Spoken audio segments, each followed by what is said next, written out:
નમસ્કાર દર્શક મિત્રો, આપ જોઈ રહ્યા છો દિવ્ય સર્જન ન્યૂઝ।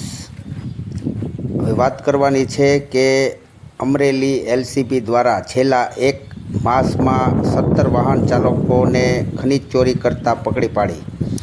ખાણ ખનીજ કાયદા હેઠળ કાર્યવાહી કરતી Amreli LCB police Bhavnagar range IGP Shri Gautam Parmar સાહેબ દ્વારા રેન્જના જિલ્લાઓમાં ગેરકાયદેસર ખનીજ ચોરી કરતા ઇસમો વિરુદ્ધ કાર્યવાહી કરવા સૂચના આપેલ હોય અમરેલી પોલીસ અધિક્ષક શ્રી સંજય ખરાત સાહેબનાઓએ અમરેલી જિલ્લામાં ખાણ ખનીજની ગેરકાયદેસરની પ્રવૃત્તિ કરતા વાહન ચાલકો વિરુદ્ધ કાયદેસરની કાર્યવાહી કરવા અમરેલી જિલ્લા પોલીસને માર્ગદર્શન આપેલ।